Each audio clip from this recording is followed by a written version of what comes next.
નવું જે બજેટ બહાર પડ્યું એમાં હવે તમને શું લાગે સોનાના ઘરેણાઓનું શું ભવિષ્ય છે?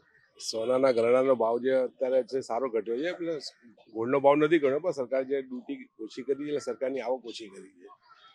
આવકના હિસાબથી જે દુબઈનું જે માર્કેટ હતું એ લોકો ત્યાં જઈને જે લેતા હતા એ હવે ઇન્ડિયાથી પરચેસ કરશે. અહીંયા કારીગર લાઈન ને બધા વેપાર લાઈન સારું થશે.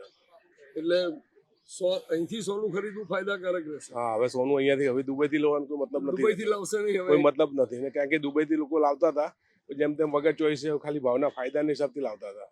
ચોઈસ ત્યાં મળતી નહોતી, પણ ખાલી સોનું લાવવા ખાતર લાવતા હતા. એટલે બજેટમાં સોના માટે સારી વ્યવસ્થા. સોના માટે સોનું ચાંદી બંને વસ્તુ સારી થઈ. દીકરી પરણાવી હોય મા બાપ સુખી થઈ જશે. બસ કેટલો ઘટાડો થયો?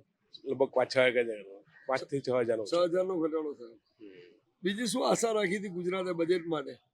ટેક્સની બાબતમાં શું લોકોનો અભિપ્રાય છે? ટેક્સીસ ઘટ્યા કે વધી ગયું? ના, ટેક્સીસ તો જે હતા એને છે કે એમાં કોઈ ફેરફાર નથી કર્યો. કઈ રાહત નથી કોઈ રાહત મળી. નથી કરી એમાં. જીએસટી નું બંધારણ સુધારવું જોઈએ કેમ? જીએસટી નું બંધારણ સુધારવું જોઈએ, પણ એમાં ખાસ કરીને જીવન જરૂરી વસ્તુઓ, જીવન વસ્તુ જે અમુક વસ્તુ લોટ છે છે, ચોખા છે, એ દૂધ બધાની દહીં છે, એની પર જે જીએસટી છે દૂર થવો જોઈએ. તો ના, દૂર તો ના થાય, કારણ કે સરકારની આવક ક્યાંથી થાય પછી?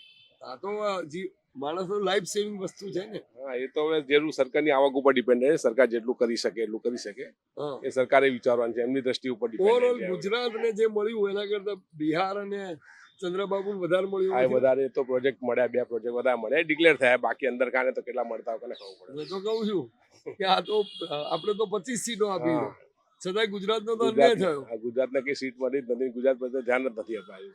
ધ્યાન જ નથી અપાયું. ખાસ વિશેષ સવલતો નથી મળી. ખાલી બે જણે સાચવ્યા ખાલી એમ.